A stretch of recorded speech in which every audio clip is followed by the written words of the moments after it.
तो हेलो दोस्तों, मैं हूं आपका दोस्त और होस्ट सुनील। और आप सुन रहे हैं सुनील हॉरर स्टोरी। कहानी को देखने से ज़्यादा सुनने में मज़ा आता है, तो अपने हेडफोन लगा लीजिए। तो कहानी शुरू करते हैं हम। आज की कहानी का नाम है पागल खाना। ये एक सच्ची घटना है जिसे मैं खुद बता रहा हूँ। तो दोस्तों, मेरा नाम है डॉक्टर अर्जुन मेहरा और मैं एक मनोचिकित्सक हूँ। मेरी ज़िंदगी बिल्कुल ही सामान्य चल रही थी, लेकिन एक दिन जो हुआ उसने सब कुछ ही बदल कर रख दिया। आज मैं आपको अपनी सबसे डरावनी और खौफनाक कहानी सुनाने जा रहा हूँ। दोस्तों, एक ऐसी कहानी जिसे मैं चाहकर भी भुला नहीं सकता। शुरुआत करते हैं। ये बात कुछ साल पहले की है। मैं शहर के सबसे पुराने मानसिक हॉस्पिटल में डॉक्टर के रूप में काम कर रहा था। वो अस्पताल कई सालों से बंद पड़ा था, लेकिन सरकार ने इसे दोबारा खोलने का फैसला किया। यहाँ आने से पहले मैंने सुना था कि यह जगह बहुत ही रहस्यमयी घटनाओं के कारण बंद हुई थी और कई लोग यहाँ पर मरे भी थे। लेकिन मैंने उन बातों पर ज़्यादा ध्यान नहीं दिया। मैं एक आम आदमी हूँ जो सिर्फ तर्क और दवाइयों पर विश्वास रखता था। मेरी ड्यूटी अस्पताल के गहरे वार्ड में लगी हुई थी, जहाँ सबसे खतरनाक मरीजों को रखा जाता था। पहले दिन जब मैं वहाँ पहुँचा तो मुझे बिल्कुल भी वहाँ कुछ नहीं हुआ। सब कुछ बिल्कुल सामान्य चल रहा था। अस्पताल की इमारत पुरानी लग रही थी, लेकिन अच्छी तरह से मरम्मत की हुई थी। मरीज भी असामान्य लग रहे थे, हालांकि उनकी आंखों में एक अजीब सा पागलपन था। मेरा पहला दिन, मेरी पहली मुलाकात वहाँ से सीनियर डॉक्टर मिथुन से हुई। उन्होंने मुझे अस्पताल का दौरा कराया और बताया कि कैसे यहाँ जगह जगह बहुत ही खतरनाक हैं और ये कई सालों तक वीरान पड़ी रही। उन्होंने मुझे मजाक में कहा, डॉक्टर अर्जुन, यहाँ के मरीज से मत डरना, पर अगर रात में कोई तुम्हें यहाँ अपने कमरे में बुलाए तो भूलकर भी मत जाना। मैंने उनकी बातों को एक मजाक समझा और हंस दिया, लेकिन उस वक्त मुझे क्या पता था कि ये हंसी ज़्यादा ही खौफनाक बनने वाली थी। पहले दिन बिल्कुल सामान्य चला गया। मैंने अपने मरीजों को पास गया और उनके साथ मुलाकात की। उनके केस और फाइल पढ़े और अस्पताल के नियम और कायदे को समझा, लेकिन फिर भी अंदर ही अंदर कुछ अजीब महसूस हो रहा था। मुझे ऐसा महसूस हो रहा था कि दीवारों के अंदर कुछ छुपा हुआ है, कोई ऐसा राज जिसे भूलकर भी बाहर नहीं आना चाहिए। रात के तकरीबन 12 शायद 1 बजे हुए थे जब मैं अपने कैबिन में था। तभी मुझे हल्की सी एक सरसराहट सुनाई दी। मुझे ऐसा प्रतीत हुआ कि कोई दीवारों के बाहर खड़ा हो। मैंने उठकर थोड़ा सा घबराता हुआ दरवाज़ा खोला, लेकिन वहाँ कोई नहीं था। मैंने सोचा मैं सुबह से थका हुआ हूँ और ये मेरा वहम होगा। मैं वापस अपने काम में लग गया। उस रात तो मैं चैन से सो गया, लेकिन ये सब शांति से पहले का तूफान था। अगले दिन से जो घटनाएं होने लगी, उन्होंने मेरी ज़िंदगी को नर्क ही बना दिया। अभी तो सब कुछ सामान्य है, लेकिन कल क्या होगा? मेरे मन में ये बेचैनी सी हो रही थी। मुझे उस डॉक्टर की बार बार वही बात याद आ रही थी, चाहे मैंने उसे हंसी में उड़ा दिया हो। मुझे नहीं पता था कि जिसे मैं एक साधारण और मानसिक अस्पताल समझ रहा था, वह दरअसल एक खौफनाक मकबरा बनने वाला था। अगले दिन सुबह होते ही मैं वार्ड का निरीक्षण करने निकला।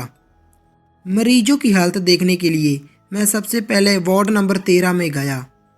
वह वार्ड सबसे खतरनाक मरीजों के लिए था।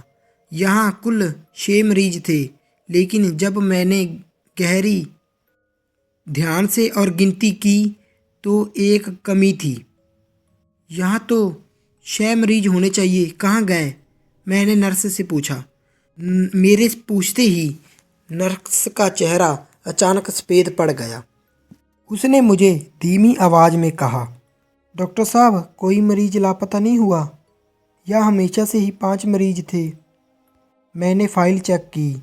सच में यहाँ सिर्फ 5 नाम लिखे थे, लेकिन कल रात मैंने खुद 6 लोगों को देखा था। मुझे लगा कि शायद मेरी ही गलती होगी, लेकिन फिर अजीब चीज़ें शुरू होने लगी। रात के समय दरवाजे पर खरोंचने की आवाज़ें आती। मरीज बिना किसी वजह से ज़ोर ज़ोर से हंसने लगते और फिर एकदम चुप और फिर अचानक रोने लगते।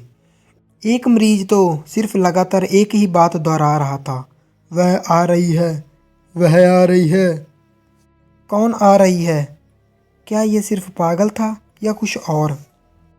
रात के तकरीबन 2 बजे जब मैं अपने कैबिन में बैठा था तो अचानक मेरी मेज़ पर रखी हुई फाइल अपने आप गिर गई। मैंने जैसे ही फाइल उठाई तभी मैंने खिड़की के बाहर एक हल्की सी रोशनी को देखा, कह सकते हैं परछाई को देखा।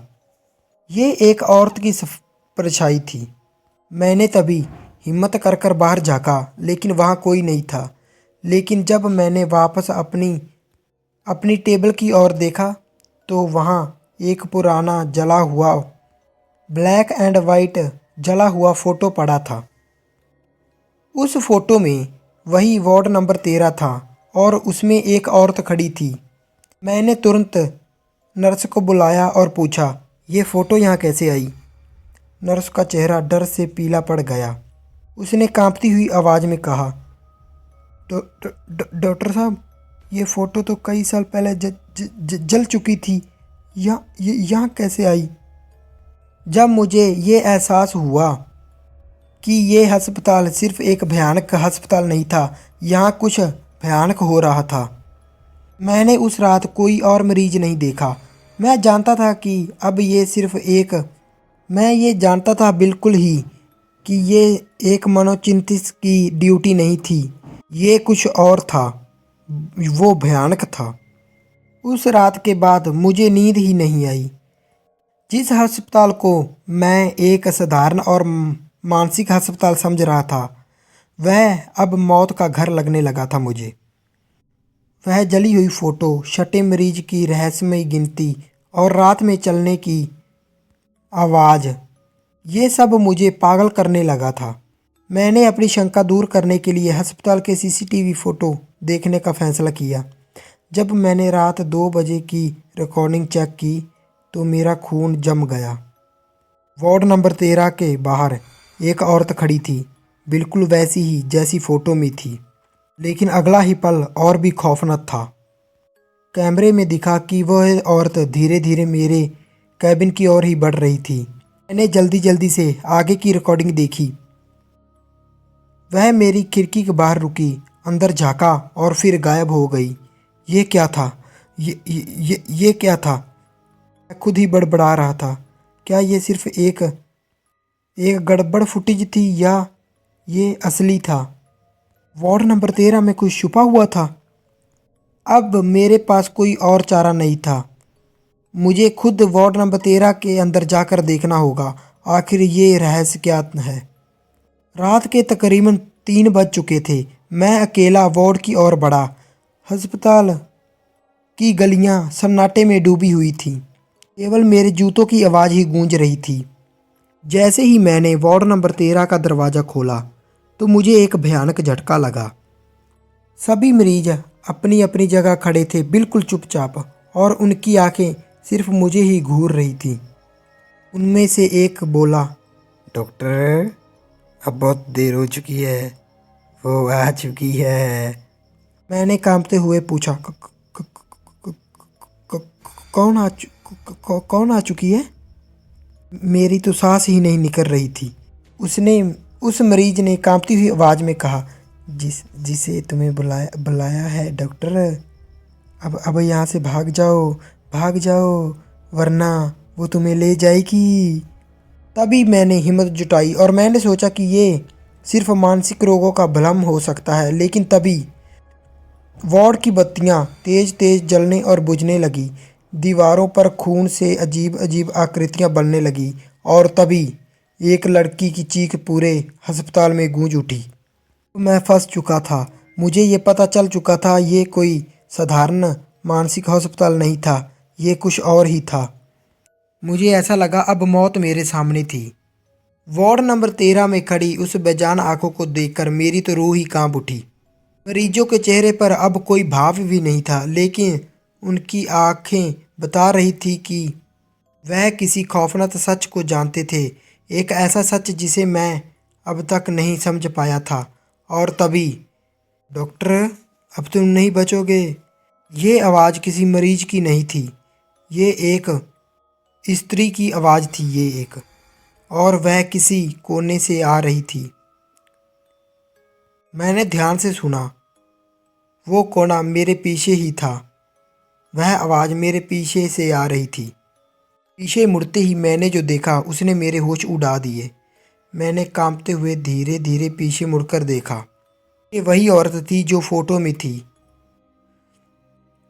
फटे हुए कपड़े, बिखरे हुए बाल, काली आंखों से लपटता हुआ खून और एक भयानक मुस्कान। मैंने हिम्मत जुटाकर पूछा, तुम कौन हो? उसने धीरे से सिर झुकाया और मेरी ओर बढ़ी। तुमने मुझे बुलाया था ना डॉक्टर, अब मैं तुम्हें लेने आई हूँ। और अगले ही पल अस्पताल की बत्तियां खुद ब खुद जलने बुझने लगी। हर दरवाजे पर खरोचों की आवाज़ें आने लगी। मरीजों की आंखों से खून की धारा चलने लगी। अब ये एक पागल का हॉस्पिटल नहीं रहा था, ये मौत का दरवाज़ा बन चुका था। ये सच्चाई पता चल चुकी थी अचानक, लेकिन अब बहुत देर हो चुकी थी। मुझे उस फाइल में फिर से पता चला कि ये अस्पताल सालों पहले बंद क्यों हुआ था। ये मानसिक अस्पताल में पहले सालों पहले एक लड़की को कैद कर कर रखा गया था। वह पागल नहीं थी, लेकिन डॉक्टरों ने उस पर खौफनाक प्रयोग किए थे। अंत में उसने हार कर खुद को आग लगा ली और तब से उसकी आत्मा इस अस्पताल में भटक रही थी। और अब मैं उसकी अगली शिकार बनने वाला था। अब क्या मैं जिंदा बच पाऊंगा? मैं पूरी ताकत से दरवाजे की ओर बढ़ा, लेकिन दरवाज़ा खुद ब खुद बंद हो गया। चारों ओर सिर्फ एक ही आवाज़ गूंज रही थी, अब तुम मेरे साथ चलोगे हमेशा के लिए। अब मुझे लगने लगा था मेरी मौत तय थी। चारों तरफ अंधेरा था। वार्ड नंबर 13 की ठंडी हवा मेरे शरीर से सिरसराहट भरी आवाज़ कर रही थी। सभी तरफ से दरवाजे खिड़कियां अपने आप बंद हो चुके थे। बाहर जाने का कोई रास्ता नहीं था। और वह भूतिया औरत, वह मेरे ठीक सामने खड़ी थी। उसकी भयानक आंखें काली मुझे ही घूर रही थी। उसकी बदबूदार जली हुई त्वचा से मांस से धुआं उठ रहा था और उसकी भयानक मुस्कान बता रही थी कि अब मेरी बारी है। अब अस्पताल में कुछ और ही हो रहा था। पिछले खड़े मरीज जोर जोर से हंसने लगे, लेकिन उनकी हंसी इंसानों जैसी नहीं थी, बल्कि मौत की घंटी जैसी थी। दरवाजे पर खून से अजीब अजीब निशान उभर रहे थे। आंखें भी अपने आप घूमने लगे, जैसे उस पर फांसी लगी हो और हवा में कोई लटका हो। और एक के बाद एक सभी लाइटें अपने आप फटने लगी। अब ये अस्पताल नहीं लग रहा था, अब ये बिल्कुल नर्क लग रहा था। मैंने भागने की फिर से कोशिश की, लेकिन मैंने जैसे ही दरवाज़ा खोलने की कोशिश की, एक भयानक ताकत ने मुझे धक्का दे दिया। अब कोई बाहर नहीं जा सकता डॉक्टर। वह औरत मेरी ओर बढ़ी। उसकी हड्डियों से चट चट टूटने की आवाज़ आ रही थी, चट चट की आवाज़। उसका चेहरा धीरे धीरे बदलने लगा जब वह मेरे बिल्कुल पास खड़ी थी। और अब मेरे पास सिर्फ दो रास्ते थे, या तो मैं यहीं खड़ा रहूं और मर जाऊं, या फिर वार्ड नंबर 13 के सबसे अंदर जाकर देख लूं उसका रहस्य क्या है। मुझे अब ये पता करना था कि ये आत्मा चाहती क्या है। मैं वहाँ से भागा। जैसे ही मैं वार्ड नंबर के अंदर गया, 13 नंबर वार्ड के अंदर गया, मुझे एक पुराना और स्टील का दरवाज़ा दिखा। उस पर जंग लगी हुई थी और एक साइड खून से लिखा हुआ था, इसे बिल्कुल मत खोलने की कोशिश करना। लेकिन मेरे पास और कोई चारा नहीं था। मैंने दरवाज़ा खोल दिया। दरवाज़ा खुलते ही अंदर एक छोटी और अंधेरी कोठड़ी थी। जमीन पर एक कंकाल पड़ा हुआ था जिसकी हड्डियों पर जले हुए निशान थे। और कोठड़ी के दरवाजों पर नाखूनों से खरोच कर लिखा हुआ था, मुझे यहाँ मार दिया गया। अब मुझे ये पता चल चुका था कि ये वही लड़की थी। उसे इस कोठड़ी में जिंदा जलाया गया था और अब वह चाहती थी कि मैं भी उसी की तरह मारा जाऊं। अब मेरे पास सिर्फ एक और आखिरी रास्ता था। मैं सोच रहा था, क्या मैं इस भूतिया पागलखाने से बाहर निकल पाऊंगा या फिर मैं भी इस अस्पताल का हिस्सा बन जाऊंगा। अब मेरा अंत निश्चित था। मैं वार्ड नंबर 13 की उस अंधेरी कोठरी में खड़ा था। सामने जले हुए कंकाल की काली आंखें मुझे ही घूर रही थीं। दीवारों पर खून से लिखे निशान बता रहे थे कि यहाँ मेरे साथ अब बहुत भयानक होने वाला था। और तभी वहाँ फिर से एक कुछ प्रकट हुआ। ये वही भूतिया औरत थी जिसका चेहरा अब पूरी तरह जल चुका था। मेरे पूरे रोंगटे ही खड़े हो गए। अब मुझसे सांस लेना भी मुश्किल हो रहा था। मेरे बिल्कुल सामने खड़ी थी। तुमने दरवाज़ा खोल दिया ना डॉक्टर, अब कोई नहीं बचेगा। उसकी आवाज़ जैसे सीधी नर्क से आ रही हो। और अगले ही पल अस्पताल पूरा हिलने लगा। पंछियों की आवाज़ तेज हो गई जो रात में आती है। दरवाजे खुद ब खुद बंद हो गए और पूरे अस्पताल में अब सिर्फ एक ही आवाज़ गूंज रही थी, अब तुम मरोगे, अब तुम मरोगे, अब तुम मरोगे। अब मेरे पास एक लास्ट और आखिरी मौका था। मुझे पता था कि ये आत्मा तभी शांत होगी जब उसकी सच्चाई मैं दुनिया को बता दूंगा। मैंने अपनी पूरी ताकत लगाकर कोठरी की फर्श को खोदना शुरू कर दिया। मुझे यकीन था कि उसकी आखिरी हड्डियां यही दफन थी। जैसे जैसे मैंने फर्श तोड़ा, मुझे एक धातु का बक्सा मिला। मैंने बक्सा खोला। उसमें एक पुरानी डायरी थी। डायरी में लिखा था, मेरा नाम अंजलि था। मुझे इस अस्पताल में गलत तरीके से कैद कर दिया गया था। मैं पागल नहीं थी, लेकिन डॉक्टरों ने मुझे पर भयानक प्रयोग किए। जब मैंने भागने की कोशिश की तो उन्होंने मुझे इस कोठरी में बंद कर दिया और जिंदा जला दिया।